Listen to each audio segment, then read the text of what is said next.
ಪಂಗಡದಲ್ಲಿ ದಲಿತ ಮುಖಂಡ ನರಸಿಂಹಮೂರ್ತಿ ಹತ್ಯೆ ಖಂಡಿಸಿ ಪಟ್ಟಣದಲ್ಲಿ ಗುರುವಾರ ದಲಿತ ಪರ ಸಂಘಟನೆ ಒಕ್ಕೂಟ ಸಹಯೋಗದಲ್ಲಿ ರಸ್ತೆ ತಡೆ ಪ್ರತಿಭಟನೆ ನಡೆಸಿದ ಘಟನೆ ನಡೆಯಿತು. ಪ್ರತಿಭಟನೆಯನ್ನು ಉದ್ದೇಶಿಸಿ ಮಾತನಾಡಿದ ದಲಿತ ಮುಖಂಡ ಡಿಜೆಎಸ್ ನಾರಾಯಣಪ್ಪ, ಜಿಲ್ಲೆಯಲ್ಲಿ ದಲಿತರ ಹತ್ಯೆ ಪ್ರಕರಣಗಳು ಹೆಚ್ಚಾಗುತ್ತಿದ್ದು, ಸರ್ಕಾರ ಸಮಗ್ರ ತನಿಖೆ ನಡೆಸಿ ತಪ್ಪಿತಸ್ಥರಿಗೆ ಶಿಕ್ಷೆ ನೀಡದೆ ನಿರ್ಲಕ್ಷ್ಯ ವಹಿಸಿರುವುದು ಖಂಡನೀಯ ಎಂದರು.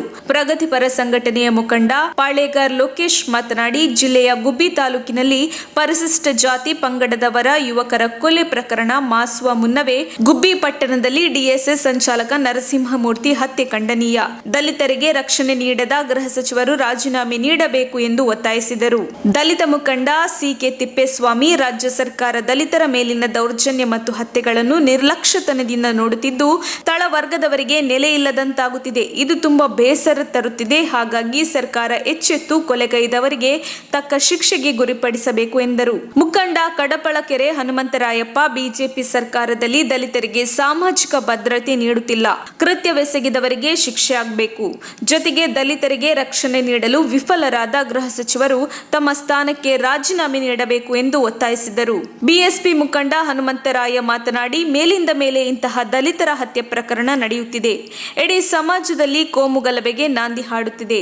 ಇದು ಆರೋಗ್ಯಕರವಲ್ಲ ಎಂದು ಗುಡುಗಿದರು. ಈ ಸಂದರ್ಭದಲ್ಲಿ ಉಪ ತಹಶೀಲ್ದಾರ್ ಸುಮತಿರವರಿಗೆ ಮನವಿ ಪತ್ರ ಸಲ್ಲಿಸಿದರು.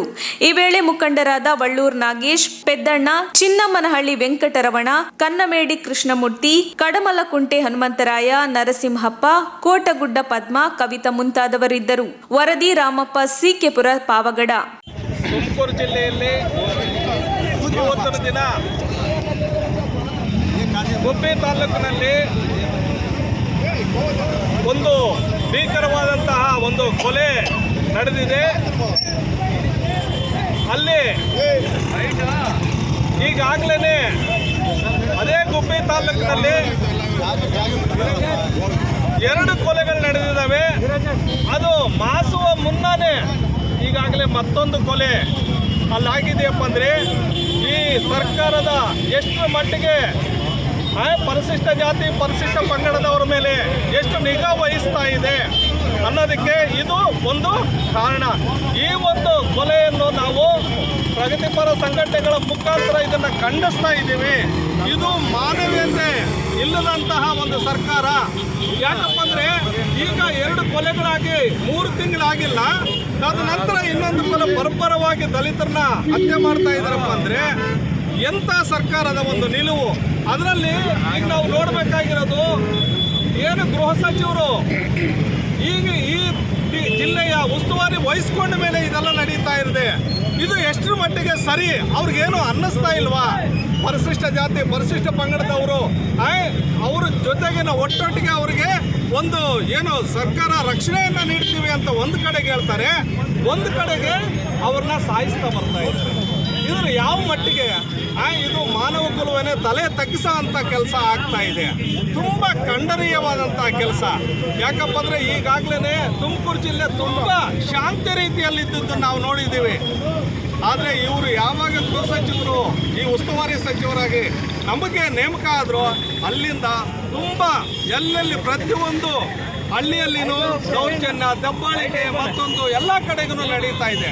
ಆದ್ದರಿಂದ ಇದನ್ನು ಕೂಡಲೇ ತಕ್ಷಣ ಏನು ನಡೆದಿದೆಯೋ ನಿನ್ನೆ ನಮ್ಮ ಗುರುಮೂರ್ತಿ ಅವರ ಒಂದು ಕೊಲೆಯನ್ನು ಬರೋಬ್ಬರಿ 1 ಗಂಟೆಯಲ್ಲಿ ಬಂದು ಕೊಚ್ಚಿ ಕೊಲೆ ಮಾಡ್ತಾರೆ ಟೌನ್ನಾಗಪ್ಪ ಅಂದರೆ ಅಲ್ಲಿರೋಂಥ ಜನ ಏನು ಆಗಬೇಕಾಗಿದೆ ಅನ್ನೋದನ್ನು ನಾವು ನೋಡಬೇಕಾಗ್ತಾ ಇದೆ. ಆದ್ದರಿಂದ ಬಂಧುಗಳೇ, ನಾವು ಎಲ್ಲ ಸಂಘಟನೆಯವರು ಸೇರಿ ಇವತ್ತೊಂದು ದಿನ ಈ ಒಂದು ಕೊಲೆಯನ್ನು ಖಂಡಿಸ್ತಾ ನಾವು ಮುಂದಿನ ದಿನಗಳಲ್ಲಿ ಸರ್ಕಾರಕ್ಕೆ ಒಂದು ಒತ್ತಡ ಕೊಡ್ತಾ ಇದ್ದೀವಿ.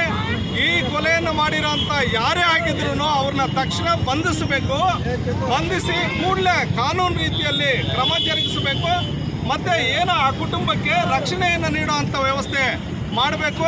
ಅದು ಮಾಡಲಿಲ್ಲ ಅಂದ ಪಕ್ಷಕ್ಕೆ ತುಮಕೂರು ಜಿಲ್ಲೆ ಒಂದು ದೊಡ್ಡ ಬೃಹತ್ ಒಂದು ಹೋರಾಟವನ್ನು ಎಲ್ಲ ಪ್ರಗತಿಪರ ಸಂಘಟನೆಗಳು ದಲಿತರ ಬಹುಜನ ಬಂಧುಗಳೇ, ನಿನ್ನೆ ಗುಬ್ಬಿ ಪಟ್ಟಣದಲ್ಲಿ ಆಡುವಾಗಲೇ 1 ಗಂಟೆ ಸಮಯದಲ್ಲಿ ಅಮಾನವೀಯತ ನರಸಿಂಹಮೂರ್ತಿ ದಲಿತ ಮುಖಂಡರು ಹಾಗೂ ದಾಸಂಸ ತಾಲೂಕು ಸಂಚಾಲಕರು ಆಗಿರ್ತಕ್ಕಂಥ ನರಸಿಂಹಮೂರ್ತಿ ಆಲಿಯಾಸ್ ಕುರಿ ಮೂರ್ತಿ ಅಂತ ಸಂಘಟನೆಗಾರನ ಆಡೋಗಲೇ ಕೊಚ್ಚಿ ಸಾಯಿಸ್ತಾ ಇದ್ದಾರೆ.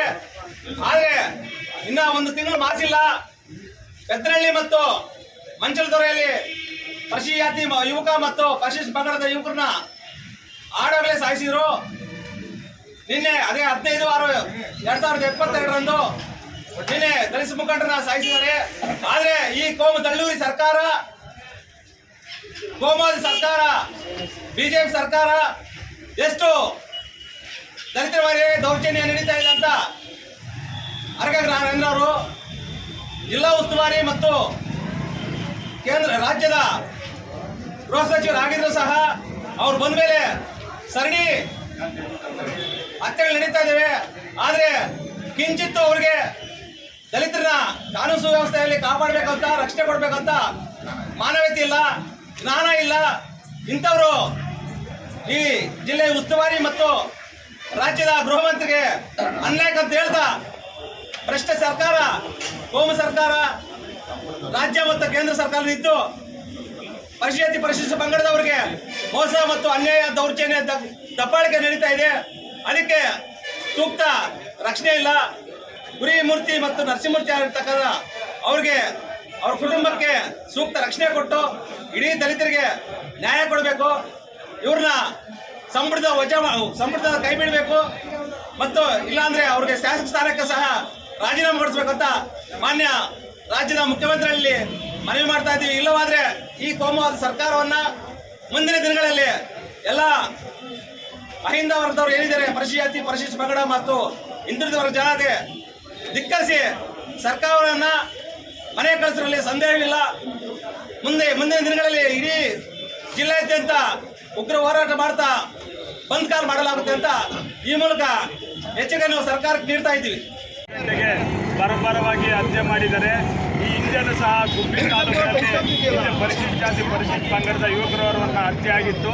ಈ ಜಿಲ್ಲೆಗೆ ಈ ರಾಜ್ಯದ ಗೃಹ ಮಂತ್ರಿಗಳೇ ಉಸ್ತುವಾರಿ ಸಚಿವರು ಇದ್ರೂ ಸಹ ಈ ತುಮಕೂರು ಜಿಲ್ಲೆಯಲ್ಲಿ ದಲಿತರನ್ನ ರಕ್ಷಣೆ ಮಾಡೋಕ್ಕಾಗ್ತಾ ಇಲ್ಲ ಅಂತ ಒಂದು ನೀತಿಗೆಟ್ಟ ಸರ್ಕಾರ ಮತ್ತು ನೀತಿಗೆಟ್ಟ ಗೃಹ ಸಚಿವರು ಈ ಜಿಲ್ಲಾ ಉಸ್ತುವಾರಿ ಮಂತ್ರಿಗಳಾಗಿದ್ದಾರೆ. ಇಂಥ ಅಯೋಗ್ಯ ಭ್ರಷ್ಟ ಸರ್ಕಾರ ಈ ರಾಜ್ಯದಲ್ಲಿ ಆಳ್ವಿಕೆ ನಡೆಸ್ತಾ ಇದೆ.